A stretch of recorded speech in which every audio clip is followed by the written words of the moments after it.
Continue करते हैं। आज हमारे पास नेक्स्ट लेक्चर है यानी कि लेक्चर नंबर 3, जहां पर हम बात करेंगे एटॉमिक मॉडल्स की। इन एटॉमिक मॉडल्स की हमें क्यों जरूरत पड़ी। लास्ट लेक्चर में हमने बात की थी डिस्कवरीज ऑफ फंडामेंटल पार्टिकल्स यानी कि इलेक्ट्रॉन, प्रोटॉन और न्यूट्रॉन, जहां पर हमने ये देखा था कि सर जॉन डाल्टन की एटॉमिक थ्योरी फेल हो रही है क्योंकि उनके अकॉर्डिंगली क्या था कि एटॉमिक इंडिविजिबल पार्टिकल है। But by the end of the 19th century हमें ये पता चला कि एटॉमिक डिविजिबल पार्टिकल है, जहां पर हमें सब एटॉमिक पार्टिकल्स भी देखने को मिल रहे हैं, इलेक्ट्रॉन, प्रोटॉन और न्यूट्रॉन। अब ये इलेक्ट्रॉन, प्रोटॉन और न्यूट्रॉन एटम में किस तरह से अरेंज किए गए हैं, इनके अरेंजमेंट के लिए हमारे पास आए कुछ मॉडल्स, जिन्हें हम कहते हैं एटॉमिक मॉडल्स। यानी कि एटॉमिक मॉडल्स हमें यह पता चलता है कि हमारे फंडामेंटल पार्टिकल किस तरह से एटम में अरेंज किए गए हैं। क्लियर है। और इसी में सबसे पहला मॉडल हमें देखने को मिला थॉमसन मॉडल। ठीक है। सो जे थॉमसन ये सबसे पहले ऐसे साइंटिस्ट थे जिन्होंने एक डिटेल मॉडल एटम के लिए दिया था, और इनका एक सबसे ज्यादा रोल प्ले रहा क्योंकि इनिशिएट इन्होंने ही किया था। क्लियर है। तो देखो, इन्होंने ये कहा था कि an atom consist of a uniform sphere of positive charge which is distributed uniformly. ठीक है। इन्होंने क्या कहा था कि एक यूनिफॉर्म स्फीयर है इनके पास, जहां पर पॉजिटिव चार्ज जो वो यूनिफॉर्मली डिस्ट्रीब्यूटेड है। ठीक है। इस तरह से आप देखो कि ये हमारा एक पॉजिटिव स्फीयर है जहां पर हमें पॉजिटिव चार्ज यूनिफॉर्मली डिस्ट्रीब्यूटेड देखने को मिलते हैं। क्लियर है इतनी सी बात। और साथ ही साथ इन्होंने ये भी कहा कि हमारे पास यहाँ पे इलेक्ट्रॉन्स, जो आपको ये नेगेटिव चार्ज दिख रहा है, ये इलेक्ट्रॉन्स इसी स्फीयर के अंदर आपको देखने को मिलता है। ठीक है। जहां पर पॉजिटिव चार्ज है वहां पे इलेक्ट्रॉन्स भी आपको यानी कि नेगेटिव चार्ज आपको देखने को मिल रहा है। क्लियर है इतनी सी बात। इन्होंने ये कहा कि electrons are embedded into it in such a manner as to give most stable electronic arrangement. Most stable electronic arrangement का क्या मतलब, जितना आपको पॉजिटिव चार्ज देखने को मिलता है उतना ही आपको नेगेटिव चार्ज भी देखने को यहाँ पे मिल रहा है। क्लियर है। यानी कि पॉजिटिव चार्ज जो यहाँ पे पॉजिटिव चार्ज जो ये फिक्स्ड है। ठीक है। और इसी के साथ आपको इलेक्ट्रॉन्स भी देखने को मिल रहे हैं। ठीक है। इसलिए हम कहते हैं कि मोस्ट स्टेबल इलेक्ट्रॉनिक अरेंजमेंट ये देता है। नेक्स्ट हम ये कहते हैं कि इस मॉडल को हम 3 डिफरेंट नाम से जानते हैं। कौन कौन से? Plum pudding model, raisin pudding model and watermelon model. ठीक है। आपने पडिंग देखी होगी। पडिंग में हम ड्राई फ्रूट्स का यूज करते हैं, किशमिश का यूज करते हैं, काजू बादाम का यूज करते हैं। जो ये ड्राई फ्रूट होता है ना, इनको इन्होंने कंपेयर किया कि ये एज एन इलेक्ट्रॉन है, और बाकी का जो एडिबल पार्ट आ जाता है वो क्या है, यहाँ पे पॉजिटिव स्फीयर। सिमिलरली वाटरमेलन के साथ भी इन्होंने क्या किया था, इस जे थॉमसन ने वाटरमेलन के साथ भी कंपेयर किया था। किस तरह से? मान लो कि ये क्या है आपका एक वाटरमेलन, और इस वाटरमेलन में ये आ जाता है एक एडिबल पार्ट, यानी कि जो रेड पार्ट आता है ये कौन सा होता है, एडिबल पार्ट ही तो होता है। ठीक है। इस रेड पार्ट को, इस एडिबल पार्ट को इन्होंने कहा कि ये क्या है, पॉजिटिव स्फीयर है। क्या है ये? Positive sphere. और यहाँ पे जो आपको सीड्स देखने को मिलते हैं इनमें, ये क्या है, इलेक्ट्रॉन्स। ठीक है। ये सर जे थॉमसन का कहना था कि यहाँ पे जो आपको सीड्स देखने को मिलते हैं वो एज एन इलेक्ट्रॉन वर्क करते हैं, और जो एडिबल पार्ट है वो यहाँ पे पॉजिटिव स्फीयर का काम करता है। क्लियर है इतनी सी बात। नेक्स्ट ये कह रहे हैं N atom is electrically neutral. Electrically neutral क्यों कहा? क्योंकि आप देखोगे आपको पॉजिटिव चार्ज भी देखने को मिल रहा है और नेगेटिव चार्ज भी देखने को मिल रहा है। They are equal in magnitude. Positive and negative charge in an atom are equal in magnitude, therefore they are electrically neutral. ठीक है। और इसीलिए हम कहते हैं कि Thompson model successfully explain the electrical neutrality of an atom. क्यों? क्योंकि इन्होंने अच्छे से ये चीज एक्सप्लेन कर ली। ठीक है। लेकिन हर चीज एक ही बारे में सक्सेसफुल तो नहीं हो सकती कि उन्होंने पूरी तरह से इसको एक्सप्लेन कर लिया। इनके बाद एक और साइंटिस्ट आए, रदरफोर्ड, जिन्होंने कुछ एक्सपेरिमेंट किया और कुछ क्वेश्चंस किए जहां पर इनके कुछ ड्रॉबैक्स निकल कर आए। ठीक है। इसलिए हम क्या करेंगे, पहले ड्रॉबैक्स, थॉमसन मॉडल के ड्रॉबैक्स की बात करेंगे और फिर हम मूव करेंगे रदरफोर्ड एक्सपेरिमेंट की ओर। अब देखो, हमने कहा कि सर जे थॉमसन ऐसे पहले साइंटिस्ट थे जिन्होंने एटॉमिक मॉडल की थ्योरी में सबसे पहला काम करना स्टार्ट किया था, लेकिन पूरी तरह से ये भी एटम के स्ट्रक्चर को एक्सप्लेन नहीं कर सके, पूरी तरह से ये भी नहीं बता सके कि फंडामेंटल पार्टिकल की अरेंजमेंट किस तरह से है, और इसी के चलते कुछ ड्रॉबैक्स आ गए। बात करते हैं हम इनके ड्रॉबैक्स की। देखो, सबसे पहला और इंपॉर्टेंट ड्रॉबैक ये है, ये कहते हैं कि mass of an atom is considered to be evenly spread over the atom. हमने देखा था ना कि इस तरह से हमारे पास क्या था, पॉजिटिव स्फीयर था। ठीक है। जहां पर हमें पॉजिटिव चार्ज भी देखने को मिल रहा था और नेगेटिव भी हमें देखने को मिल रहा था। ठीक है। कुछ इस तरह से। ठीक है। ये कह रहे हैं कि जो एटम का मास है ये पूरे पूरे एटम में स्प्रेड कर रहा है। ठीक है, पूरे के पूरे एटम में आपको ये देखने को मिल रहा है, जबकि बाद में ऐसा हमें देखने को नहीं मिला था। नेक्स्ट हम ये कह रहे हैं it is a static model, ठीक है, इंपॉर्टेंट है, ध्यान रखना, ये क्या है, it is a static model. इनके अकॉर्डिंगली अगर ये नेगेटिव चार्ज यहाँ है तो ये यही होगा, अगर पॉजिटिव चार्ज यहाँ है तो यही होगा, यानी कि इनमें कोई भी मूवमेंट नजर नहीं आ रही है, ठीक है। और इसीलिए इन्होंने कहा कि ये एक स्टैटिक मॉडल है, ठीक है, ये इनका ड्रॉबैक है, it is a static model. Static model नहीं था जो इनका ड्रॉबैक बन गया था। नेक्स्ट है it could not explain the stability of atom, atom की स्टेबिलिटी को भी ये एक्सप्लेन नहीं कर सके थे। नेक्स्ट है इस मॉडल से हमें ये तो पता चल गया था कि electrical neutrality of an atom के बारे में तो हमें पता चला, जो इन्होंने एक्सप्लेन भी बहुत अच्छे से किया था, लेकिन ये बाकी ऑब्जर्वेशन जैसे बात करेगा अल्फा स्कैटरिंग एक्सपेरिमेंट के बारे में ये एक्सप्लेन नहीं कर सके थे। अल्फा स्कैटरिंग एक्सपेरिमेंट जो था ये सर रदरफोर्ड ने काम किया था इनके ऊपर।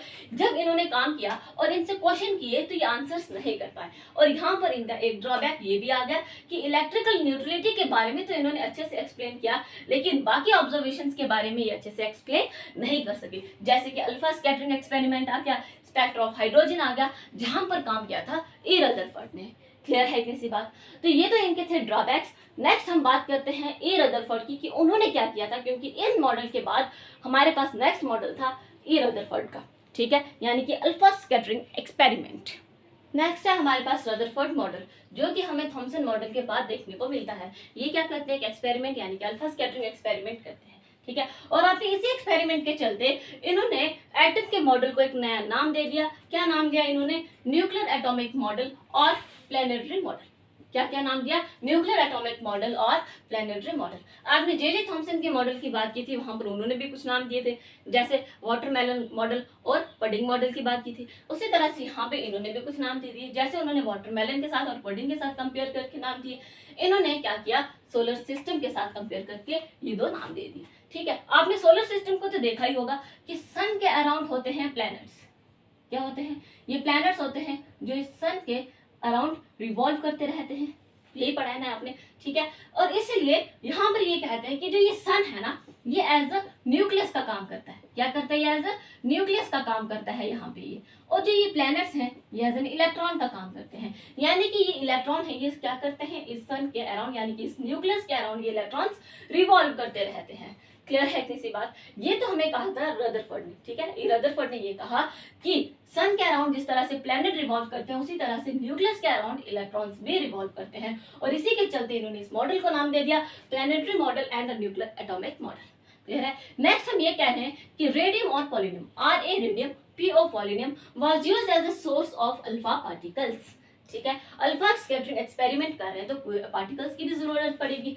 अब यहाँ पे हमने जो अल्फा पार्टिकल्स लिए, उसके लिए जो हमारे पास सोर्स था, ये कहाँ से लिया हमने, रेडियम और पोलिनियम। आप यहाँ पे देख सकते हैं सोर्स ऑफ अल्फा रेस, यहाँ पे होल से क्या करते हैं, ये रेस बाहर को जाती हैं, और यहाँ पे अंदर जो पार्टिकल्स होते हैं वहां पर हम रेडियम या पोलिनियम का यूज करते हैं, ठीक है। अब जो ये यहाँ से रेस जा रही है ना, ये थिन गोल्ड फाइल के ऊपर जाके क्या करते हैं, बम्बार्ड कर देती हैं। ये थिन गोल्ड फाइल है, ठीक है, ये जो हमने यहाँ पे यूज किया ना, ये वाली, ठीक है, ये क्या है, थिन गोल्ड फाइल है।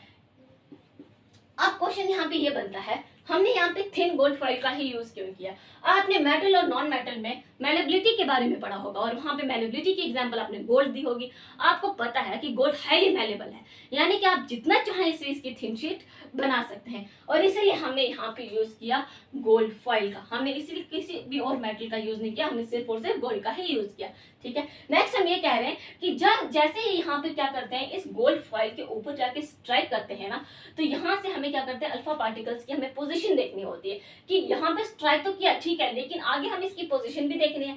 इसी की पोजीशन को लोकेट करने के लिए हमने एक जिंक सल्फाइड स्क्रीन का यूज कर दिया, यानी कि सर्कुलर फॉस्फोरेसेंस और फ्लोरेसेंट स्क्रीन, जो क्या है, is of zinc sulphide screen, ठीक है।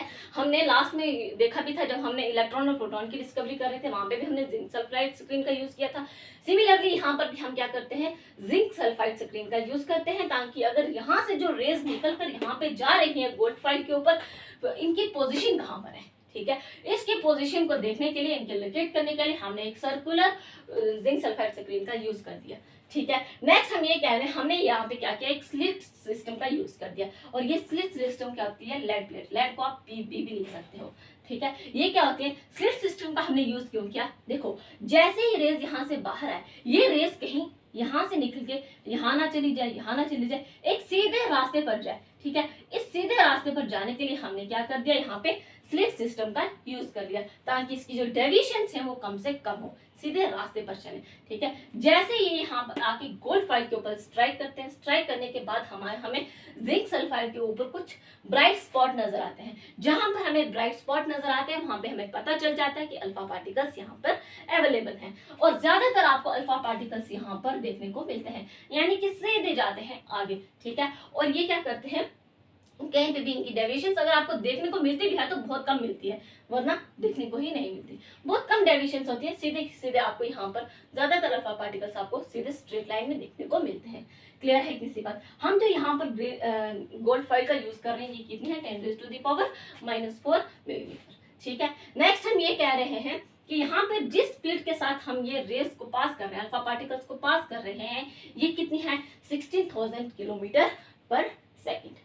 क्लियर है इतनी सी बात। अगर ये बात आपको समझ में आ गई है तो मूव करते हैं हम अपने नेक्स्ट इसके कुछ ऑब्जर्वेशंस और कुछ कंक्लूजन की ओर। अब इसकी हमारे पास क्या है, कुछ कंक्लूजन्स और कुछ ऑब्जर्वेशंस हैं। ठीक है, बात करते हैं सबसे पहले इसके ऑब्जर्वेशंस की। इन्होंने क्या ऑब्जर्व किया कि most of the fast moving alpha particles pass straight through gold file without getting deflected. देखो यहाँ से क्या होता है, सीधे सीधे इस फॉइल, ये हमारे पास गोल्ड फाइल है, यहाँ से हमने कहा कि ज्यादातर हमारे पास यहाँ जो अल्फा पार्टिकल्स है वो हमें यहाँ पर देखने को मिलते हैं, यानी कि विदाउट एनी डिफ्लेक्शन ये क्या करते हैं, सीधे गोल्ड फाइल को पास कर जाते हैं। ठीक है, यहाँ पर हमने देखा कि कुछ एरो हमने इस तरह देखा, कुछ यहाँ पे और कुछ यहाँ पे। ये क्या बताता है कि कुछ डेविएशंस भी हो रही है, मतलब बहुत ज्यादा नहीं, हल्की सी डेविएशंस भी हो रही है, but most of the alpha particles strikes here. Clear है इतनी सी बात। ये तो इन्होंने ऑब्जर्व किया और इसी के चलते इन्होंने ये कंक्लूजन निकाला कि most of the space inside the atom is empty. अब क्योंकि सीधे सीधे जा रहा है और जो यहाँ पे डेविएशंस है वो बहुत कम नजर आ रही हैं, तो इसका मतलब ये हुआ कि जो एटम के अंदर की बाकी की जो स्पेस है वो हमें एम्प्टी नजर आती है। ठीक है, मान लो जैसे आपके पास ये हमने 3 एटम ले लिए, यहाँ पे क्या होता है, हमने ये गोल्ड फाइल एक्सपेरिमेंट कर रहे हैं और यहाँ से हमने क्या कर दिया, ये रेस पास करवा दी। यहाँ पर हमने रेस कुछ इस तरह से पास की, ये भी जा रही है, यहाँ से भी, यहाँ से भी। यहाँ से क्या होता है कि कुछ यहाँ से वापस आ गई, जिस तरह से यहाँ पे भी आप देख सकते हो कि इस तरह से ये बाउंस बैक हो रही है। ठीक है, इस तरह से, मतलब मोस्ट ऑफ दी, अगर आप यहाँ पे रेस की बात करो तो ये कोई भी डिफ्लेक्शन शो नहीं कर रही है, ये क्या करती है, सीधे यहाँ से पास हो रही है। अब जहां पर ये कह रहे हैं कि यहाँ से ये पास हो रही है ना, जैसे अगर आप बात करो यहाँ पे ये थोड़ी सी जो यहाँ से वापस पीछे की तरफ आ रही है, इसका मतलब ये क्या होता है कि पॉजिटिव चार्ज यहाँ पर अवेलेबल है जिसने बहुत कम स्पेस ऑक्यूपाई करके रखी है। क्लियर है। सेकंड पॉइंट हमें यही कह रहा है कि some of the particles were deflected by the foil by small angles. ठीक है, बाय स्मॉल एंगल से क्या करते हैं, डिफ्लेक्ट कर जाते हैं, कुछ बाउंस बैक हो जाती है और कुछ डिफ्लेक्शन हो शो करती है, यानी कि एक्यूट एंगल में, ऑब्ट्यूज एंगल में। ठीक है, इस तरह से या इस तरह से या इस तरह से वापस से अपने जिस रास्ते के उसी रास्ते से वापस आ रही हैं, तो इनका क्या मतलब होता है कि रास्ते में इनको एक पॉजिटिव चार्ज देखने को मिल रहा है जिसने बहुत कम स्पेस ऑक्यूपाई करके रखी है। ठीक है, वेरी फ्यू पार्टिकल्स, ये तो इन्होंने ऑब्जर्व किया कि ऐसा हो रहा है और इसी के चलते इन्होंने ये रिजल्ट दे दिया, indicating that positive charge of the atom occupy very little space. इन्होंने जो पॉजिटिव चार्जेस ने बहुत कम स्पेस ऑक्यूपाई करके रखी है। क्लियर है किसी बात। ठीक है, नेक्स्ट हम ये कह रहे हैं कि since few of the alpha particles were deflected from their original path, अपने ओरिजिनल पाथ से वो डिफ्लेक्ट हो रहे हैं through moderate angles, it was concluded that whole of the positive charge is concentrated and the space occupied by the positive charge is very small in the atom. Clear है, फिर से वही कह रहे हैं कि जो ये थोड़ा सा जो मॉडरेट एंगल दिखा रहे हैं ना, ठीक है, वो क्या करते हैं, यहाँ से जाते हैं हल्का सा इतना ही वापस आ जाती है, कुछ अगेन 180 पे वापस आ रही है। ठीक है, ये जो छोटे छोटे एंगल्स हैं यानी कि मॉडरेट एंगल पे जो ये हमें डिफ्लेक्शन शो कर रही है, इसका साफ साफ यही मतलब है कि यहाँ पर हमें पॉजिटिव चार्ज देखने को मिलता है जिसने बहुत कम स्पेस ऑक्यूपाई करके रखी है। क्लियर है इतनी सी बात। ये कुछ ऑब्जर्वेशन से और कुछ कंक्लूजन की बात की जा रही है। क्लियर है इतनी सी बात। और आपको हम ये बता दें कि जो ये अल्फा पार्टिकल्स यहाँ से जा रहे हैं, मान लो कि ये अगर अराउंड 20,000 हैं तो यहाँ से अराउंड 100, ठीक है, ये भी बहुत ज्यादा बताया कि ये 100 भी नहीं, 50 ले लो, 10 ले लो, इतने जो है ये डिफ्लेक्शन शो कर रहे हैं। ठीक है, अराउंड 20,000 में से 50 और 10 या 1 मानकर चलो कि डिफ्लेक्शन शो कर रहे हैं, बाकी सारे अपने स्ट्रेट पाथ पर जा रहे हैं। क्लियर है इतनी सी बात।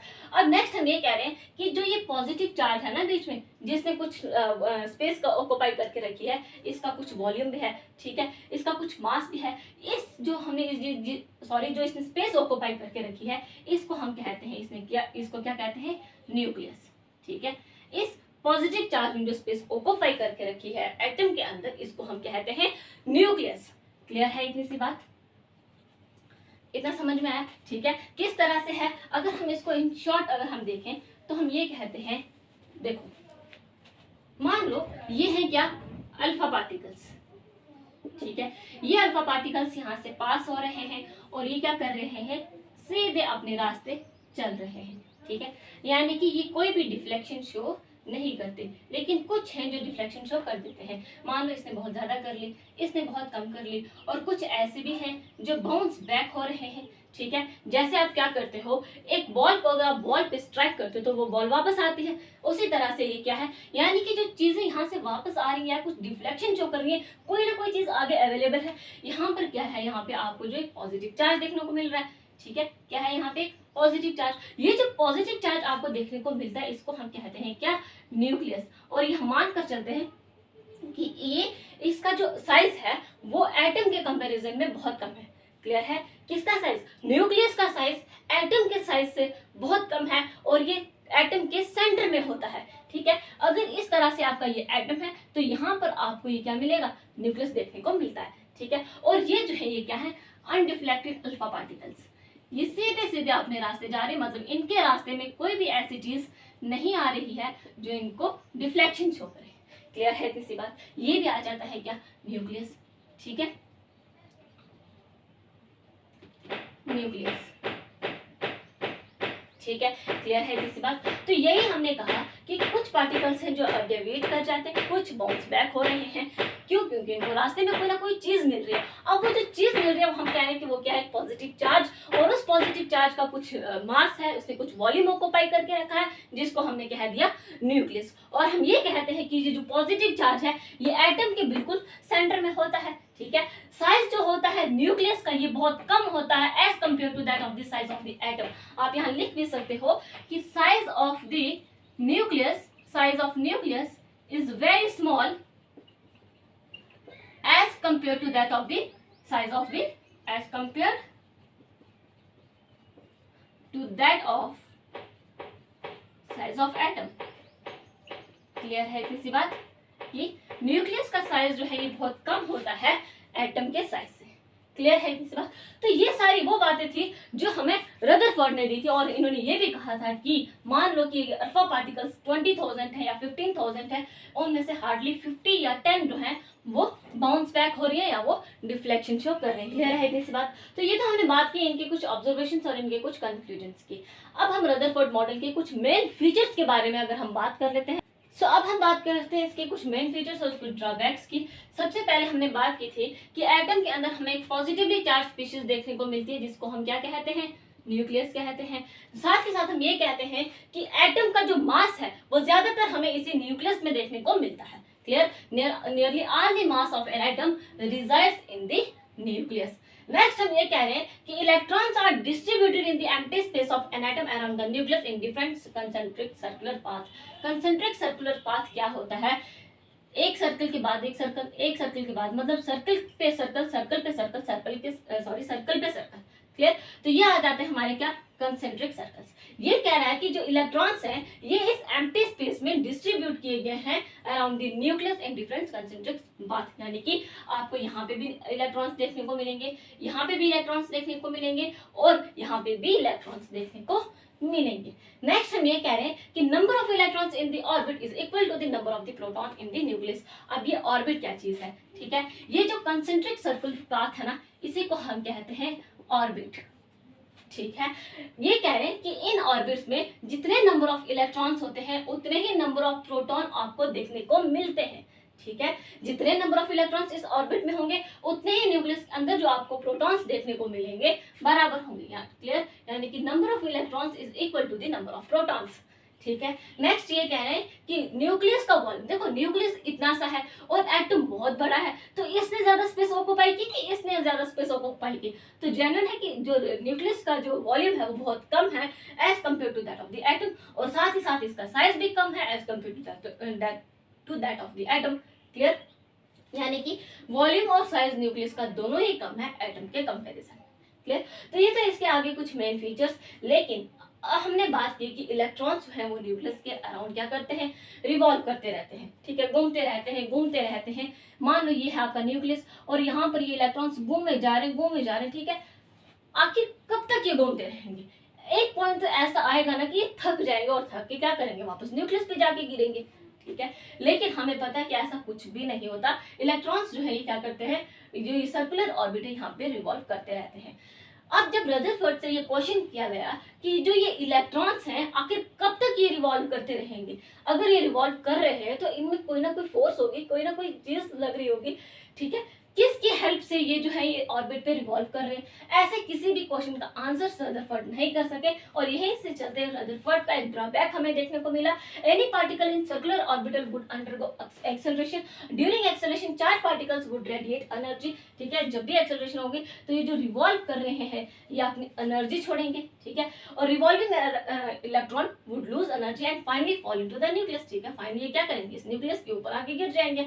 अगर ऐसा हो जाता है, ठीक है, अगर ये रिवॉल्विंग इलेक्ट्रॉन्स न्यूक्लियस पे आके गिर जाते हैं, ये जो रिवॉल्विंग इलेक्ट्रॉन्स हैं इस न्यूक्लियस पे आके गिर जाते हैं तो हमारा एटम अनस्टेबल हो गया। ये कहाँ से स्टेबल हुआ? ठीक है, ये तो स्टेबल ही नहीं हुआ, जबकि हमें ये पता है कि एटम एक स्टेबल है। ठीक है, एटम बहुत ही ज्यादा हाईली स्टेबल है नेचर में। क्लियर है इतनी सी बात? इस चीज को रदरफोर्ड एक्सप्लेन नहीं कर सके और ये बना रदरफोर्ड का ड्रॉबैक। इसी ड्रॉबैक को दूर करने के लिए हमारे पास एक और साइंटिस्ट है, नील बोर, जिन्होंने अपना एक मॉडल दिया, बोर मॉडल, और उसी के चलते उन्होंने अपने रदरफोर्ड के इस ड्रॉबैक को दूर किया। बात करते हैं अब हम बोर मॉडल की। सो फर्दर मूव करने से पहले रदरफोर्ड मॉडल का एक और ड्रॉबैक था, एक तो हमने जो डिस्कस किया, एक और है, ये नहीं बता पाए कि अगर मान लो ये हमारा न्यूक्लियस है, न्यूक्लियस के अराउंड ये हमारे ऑर्बिट्स हैं, ऑर्बिट्स में इलेक्ट्रॉन्स रिवॉल्व कर रहे हैं। ठीक है, ये क्या कर रहे हैं, रिवॉल्व कर रहे हैं। ये हमें ये चीज नहीं बता पाए कि इस वाले ऑर्बिट में कितने न्यूक्लियस होंगे, सॉरी इलेक्ट्रॉन्स होंगे, इस वाले ऑर्बिट में कितने इलेक्ट्रॉन्स होंगे। ठीक है, ये चीजें हमें रदरफोर्ड मॉडल से पता नहीं चलती। ठीक है, इसलिए ये भी क्या है, एक रदरफोर्ड मॉडल का ड्रॉबैक है। इसी चीज को क्लियर करने के लिए, रदरफोर्ड मॉडल के ड्रॉबैक को दूर करने के लिए हमारे पास एक नए साइंटिस्ट आए, नील बोर, जिनको अपने इस काम के लिए नोबेल प्राइज भी मिला था। ठीक है, इनका पूरा नाम क्या था, नील बोर। ठीक है, इनके अकॉर्डिंगली क्या था, ठीक है, जो हमारे सर्कुलर ऑर्बिट है यहाँ पर इलेक्ट्रॉन रिवॉल्व कर रहे हैं, जो कि रदरफोर्ड ने भी कहा था। अब ये कह रहे हैं कि जो ये ऑर्बिटल्स होते हैं, जो ये ऑर्बिट है, इनके पास एक फिक्स्ड अमाउंट ऑफ एनर्जी होती है, और उस एनर्जी का नाम है एनर्जी लेवल, और स्टेशनरी स्टेट भी हम उसे कहते हैं। क्लियर है इतनी सी बात? क्या नाम देते हैं हम इसे, एनर्जी लेवल। जो इनके पास एनर्जी होती है उसको हम कहते हैं एनर्जी लेवल और स्टेशनरी स्टेट। अब जो हमारे पास ये ऑर्बिट्स है ना, इनको हम क्या करते हैं, डिजाइन करते हैं कुछ इस तरह से। मान लो जो ये फर्स्ट वाली है ना, फर्स्ट वाली ऑर्बिट, इसको हम कहते हैं के शेल। क्या कहते हैं हम इसे, के शेल। और जो हमारी के शेल के नेक्स्ट आती है उसको हम कहते हैं एल शेल। एल शेल के बाद आती है एम शेल, और इस तरह से ये शेल बढ़ती जाती है। ठीक है, इनको एक प्रॉपर नाम दे दिया। ठीक है, क्या किया, इनको एक प्रॉपर नाम दे दिया कि न्यूक्लियस के साथ जो सबसे पहली शेल आती है उसको हम के शेल कहेंगे, के शेल के next L shell, next M shell, next N shell and so on. ठीक है, जैसे जैसे ऑर्बिट्स बढ़ेंगे शेल भी बढ़ती जाएंगी। ठीक है, इतनी सी बात समझ में आए? या तो हम यहाँ पर एक चीज और भी कहते हैं कि जो ये के शेल है ना, इसको हम कहते हैं n इज इक्वल टू 1, यानी कि जो फर्स्ट ऑर्बिट है इसको हम क्या कह रहे हैं, 1। ठीक है, यहाँ से पता चलता है कि ये फर्स्ट ऑर्बिट है। n is equal to 2 L shell, n is equal to 3 M shell, n is equal to 4, यानी कि फोर्थ ऑर्बिट है ये।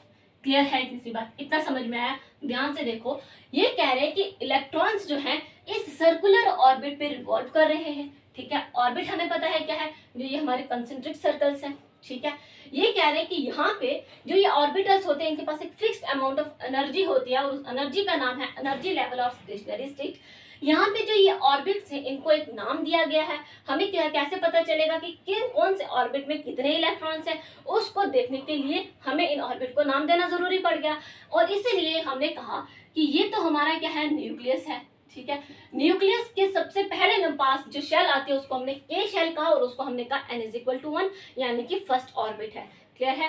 के शेल के next L shell and then next M shell then N shell. Clear है इतनी सी बात? और एल शेल n=2 यानी कि second orbit, M shell n=3 यानी कि third orbit, N shell n=4 यानी कि फोर्थ ऑर्बिट, और इसी तरह से ये बढ़ते जाएंगे। क्लियर? इस तरह से हमने इसको डिजाइन कर लिया। नेक्स्ट हम ये कह रहे हैं व्हाइल रिवॉल्विंग इन डिस्क्रीट ऑर्बिट्स। डिस्क्रीट ऑर्बिट क्या होता है? जो ये हमारे स्पेशल ऑर्बिट्स होते हैं ना, स्पेशल जो ये ऑर्बिट्स होते हैं, ठीक है, इनको हम कहते हैं डिस्क्रीट ऑर्बिट्स। ठीक है, यहाँ पर हम ये कहते हैं the electron do not radiate energy. Electrons अपनी एनर्जी रेडिएट नहीं करते, क्योंकि इनके पास एक fixed amount of energy already है, जिसको हम एनर्जी लेवल या फिर स्टेशनरी स्टेट कहते हैं। ठीक है, ये सारी बातें बॉस मॉडल ने कही थी, और इसी के चलते इनको क्या मिला था, नोबेल प्राइज भी दिया गया था। इनके कुछ हमारे पास एडवांटेजेस भी हैं, कुछ पोस्टुलेट्स भी हैं। पहले हम एडवांटेज की बात कर लेते हैं, नेक्स्ट हम पोस्टुलेट्स की ओर मूव करेंगे। सबसे पहला एडवांटेज और सबसे मेन ये है कि हमें पता ऑलरेडी था कि एटम जो है ये बहुत ही ज्यादा स्टेबल है। इस चीज को एक्सप्लेन नील बोर ने किया था, और इसीलिए इनके मॉडल को हम आज तक यूज करते आ रहे हैं। क्लियर है? काफी इंपॉर्टेंट है, और इसी के चलते इनको नोबेल प्राइज भी दिया था। नेक्स्ट हम ये कह रहे हैं बोहर प्रपोज्ड है quantum mechanical model of an atom. ठीक है, आपसे ये एग्जामिनर आपसे ये क्वेश्चन पूछ भी सकता है कि क्वांटम मैकेनिकल मॉडल किसने दिया था। ठीक है, नील बोर जो थे ये फिजिक्स में, इनको ये नोबेल प्राइज मिला था। ठीक है, इनका काम जो था मोस्टली फिजिक्स में चल रहा था, और उसी के चलते इन्होंने ये काम भी किया जिससे इनको नोबेल प्राइज मिला, और इसी के चलते इन्होंने एक मॉडल दिया, यानी कि quantum mechanical model of an atom. ठीक है, अगर आपसे एग्जामिनर ये क्वेश्चन पूछ ले कि क्वांटम मैकेनिकल मॉडल किसने दिया, तो क्वांटम ठीक है, तो क्वांटम नाम सुन के कंफ्यूज मत हो जाना, क्योंकि क्वांटम अक्सर हम फिजिक्स में यूज करते हैं। ठीक है, इसका यूज केमिस्ट्री में भी होता है। ठीक है, तो इसलिए ये मॉडल जो है ये किसने दिया था, बोहर मॉडल ने दिया था। इतनी सी बात क्लियर है। नेक्स्ट हम मूव करते हैं इसके कुछ पोस्टुलेट की तरफ। तो नेक्स्ट हम बात कर रहे हैं बोहर मॉडल के कुछ पोस्टुलेट की, जिसमें सबसे पहला पोस्टुलेट ये कहता है कि इलेक्ट्रॉन्स जब तक अपने इस ऑर्बिट में है, अपने स्टेशनरी ऑर्बिट में है, तब तक ये कोई भी एनर्जी लूज नहीं करते, और जब तक ये अपने एनर्जी लूज नहीं करते तब तक हम उस स्टेट को कहते हैं ग्राउंड और द नॉर्मल स्टेट। क्लियर है? Electrons remains in any one of the allowed stationary orbits. It does not lose energy. Such a state is called as ground or normal state. Clear है इतनी सी बात? Next हम ये कह रहे हैं कि अगर ये इलेक्ट्रॉन्स, अगर मान लो जो ये के शेल में जो इलेक्ट्रॉन्स हैं, अगर ये एनर्जी एब्जॉर्ब करके या एनर्जी एमिट करके किसी दूसरे ऑर्बिट में चले जाए, ठीक है, मान लो ये यहाँ पर इस तरह से थे और यहाँ पर इनको मौका मिला, ये क्या करते हैं, यहाँ पर एक इलेक्ट्रॉन रह जाता है, ब्लैक से बना देती हूँ पता चल जाएगा। ठीक है, ये दो इलेक्ट्रॉन्स आगे, अब एक इलेक्ट्रॉन तो यहीं पे रहा, लेकिन दूसरा इलेक्ट्रॉन उठ के दूसरी वाली ऑर्बिट में चला गया। ठीक है, जब तक ये यहाँ पर के शेल में थे तब तक हमने इसको कहा कि ये नॉर्मल स्टेट में है, लेकिन जैसे इसे मौका मिला इसने अपनी एनर्जी या तो एमिट की या तो एनर्जी एब्जॉर्ब करके ये क्या कर देता है, के से एल शेल में चला जाता है, और जैसे ही ये के शेल से एल शेल में जाता है, यानी कि एक ऑर्बिट से जंप करके दूसरे ऑर्बिट में चला जाता है, तब हम इसको कहते हैं एक्साइटेड स्टेट। ठीक है, इस स्टेट को हम क्या कहते हैं, एक्साइटेड स्टेट हम कहते हैं। समझ में आया कि एक्साइटेड स्टेट कौन सी होती है और नॉर्मल कौन सी होती है। ठीक है, नेक्स्ट पॉइंट क्या है, यही है कि एमिशन और absorption of energy in the form of radiations can only occur when an electron jumps from one stationary orbit to another. जब एक स्टेशनरी ऑर्बिट से दूसरे स्टेशनरी ऑर्बिट में जाएगा तब तो या तो एनर्जी लॉस होगी, या तो एनर्जी एमिट होगी, या तो एनर्जी एब्जॉर्ब होगी। क्लियर है इतनी सी बात? When electrons move from inner to outer orbit by absorbing definite amount of energy, the new state of electron is said to be excited state. जब ये अंदर से बाहर की तरफ जाते हैं, ठीक है, इनर टू आउटर ऑर्बिटल जाते हैं, ठीक है, तो ये जो नई स्टेट बनती है हम इसको कहते हैं क्या, एक्साइटेड स्टेट। क्लियर है इतनी सी बात? Third point most important. ठीक है, अब मोस्ट इंपॉर्टेंट मैं इसे क्यों बोल रही हूँ, ध्यान से सुनो। हमने कहा negatively charge electrons revolve around the nucleus in circular path, force of attraction between the nucleus and the electrons is equal to the force of the moving electrons. ठीक है, देखो हम ये पढ़ तो रहे हैं कि ये मान लो हमारे पास क्या है, पॉजिटिव चार्ज, मतलब क्या, न्यूक्लियस, न्यूक्लियस के अराउंड हमें इलेक्ट्रॉन्स देखने को मिल रहे हैं। ठीक है, जो हमारे पास रदरफोर्ड का ड्रॉबैक था वो इसका यहाँ पे पोस्टुलेट बन गया। ठीक है, रदरफोर्ड ये चीज एक्सप्लेन नहीं कर सके कि अगर ये इलेक्ट्रॉन्स रिवॉल्व कर रहे हैं तो ये कब तक करते रहेंगे, क्योंकि एक पॉइंट ऐसा आएगा कि ये थक जाएंगे, थक के न्यूक्लियस पे गिर जाएंगे। इसी चीज को एक्सप्लेन नील बोर ने किया और इन्होंने कहा कि ये जो इलेक्ट्रॉन्स है ना, ये अपने ऑर्बिट्स में रिवॉल्व करते जाएंगे, करते जाएंगे। क्यों? क्योंकि इनमें क्या है, सेंट्रीफ्यूगल फोर्स। ये सेंट्रीफ्यूगल फोर्स क्या करती है, इनको अपने जगह पर हमेशा के लिए बनाए रखती है। तो ये तो इनको न्यूक्लियस के ऊपर गिरने ही नहीं देती, एक फोर्स लगती है। न्यूक्लियस और इलेक्ट्रॉन्स के बीच में एक फोर्स आ जाती है, जिस फोर्स का नाम है सेंट्रीफ्यूगल फोर्स। और इस फोर्स की हेल्प से क्या होता है कि इलेक्ट्रॉन्स न्यूक्लियस के ऊपर नहीं आ पाते। क्लियर है इतनी सी बात? तो ये तो हमने बात की कि इलेक्ट्रॉन और प्रोटॉन। अब हमारे पास है एक न्यूट्रॉन। न्यूट्रॉन की बात हमने की थी कि हमारे पास चैडविक नाम के एक साइंटिस्ट थे जिन्होंने न्यूट्रॉन की डिस्कवरी की थी, और उनके अकॉर्डिंगली न्यूट्रॉन क्या था, न्यूट्रल था। क्या था? न्यूट्रॉन न्यूट्रल था। और ये न्यूट्रॉन हमें प्रोटॉन के साथ देखने को मिलता है। ठीक है, इस तरह से मान लो ये है आपका क्या, न्यूक्लियस। थोड़ा बड़ा बना रही हूँ समझाने के लिए, ठीक है, इतना बड़ा होता नहीं है वैसे।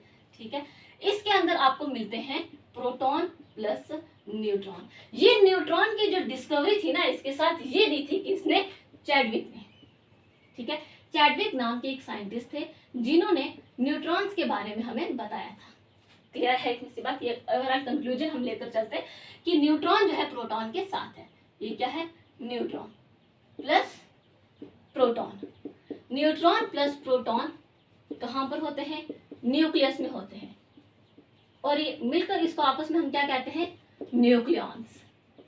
क्लियर है इतनी सी बात, समझ में आई? ठीक है, न्यूट्रॉन की डिस्कवरी चैडविक ने दी थी और इन्होंने कहा था कि ये एटम के अंदर ही आपको जहां पर न्यूक्लियस है, न्यूक्लियस में ही देखने को मिलेंगे प्रोटॉन के साथ। क्लियर है इतनी सी बात? अब जो ये नंबर ऑफ न्यूट्रॉन है ना, number of neutron plus number of proton, number of proton, ये क्या बनाते हैं, जो हमारे एटम का मास होता है ना, वो बनाते हैं, यानी कि एटॉमिक मास बनाते हैं। क्लियर है इतनी सी बात? और हमें पता है कि नंबर ऑफ प्रोटॉन जो है वो नंबर ऑफ इलेक्ट्रॉन के बराबर होता है। क्लियर है? Number of proton is equal to number of electron, मतलब इनका जो प्रोटॉन का नंबर है जितना इलेक्ट्रॉन का उतना प्रोटॉन का। ठीक है, न्यूट्रॉन का नंबर आपको थोड़ा ऊपर नीचे देखने को मिल सकता है। एग्जाम्पल हम ले लेते हैं यहाँ पे किसकी, सोडियम की, Na। ठीक है, किसकी एग्जाम्पल ले लेते हैं, सोडियम की। सोडियम में नंबर ऑफ इलेक्ट्रॉन कितने होते हैं, 11। नंबर ऑफ प्रोटॉन भी उतने ही होंगे, जितने नंबर ऑफ इलेक्ट्रॉन उतने ही नंबर ऑफ प्रोटॉन होंगे। ठीक है, 11 है ये। और इसमें अगर नंबर ऑफ न्यूट्रॉन की हम बात करें तो ये कितने आते हैं यहाँ पे, 12। अब प्रोटॉन प्लस न्यूट्रॉन कितना होगा यहाँ पे, 23। और ये 23 क्या है, इस सोडियम का एटॉमिक मास। क्या है, एटॉमिक मास ऑफ सोडियम। ठीक है, एटॉमिक मास, एटॉमिक नंबर, ये सब चीजें हम नेक्स्ट लेक्चर में पढ़ेंगे। यहाँ पे सिर्फ एक हल्का सा ऊपर से देख लेते हैं कि है क्या, और मेन यहाँ पे न्यूट्रॉन की बात कर रहे हैं। ठीक है, हम ये कह रहे हैं कि number of neutron plus number of neutron मिलकर बनाते हैं एटॉमिक मास।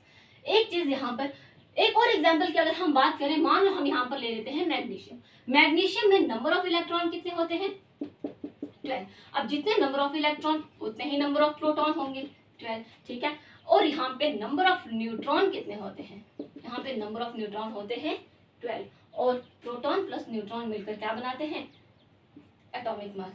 ठीक है, एटॉमिक मास। इन शॉर्ट यहाँ से आपको क्या कंक्लूजन देखने को मिलता है कि नंबर ऑफ न्यूट्रॉन जो है ना, नंबर ऑफ न्यूट्रॉन ये नंबर ऑफ प्रोटॉन के इक्वल हो भी सकते हैं और नहीं भी हो सकते हैं। ठीक है, नंबर ऑफ प्रोटॉन के इक्वल हो भी सकते हैं और नंबर ऑफ प्रोटॉन के इक्वल नहीं भी हो सकते। जैसे सोडियम के केस में नंबर ऑफ न्यूट्रॉन जो था प्रोटॉन से बढ़ गया, मैग्नीशियम के केस में नंबर ऑफ प्रोटॉन और नंबर ऑफ न्यूट्रॉन बराबर हो गए। ठीक है।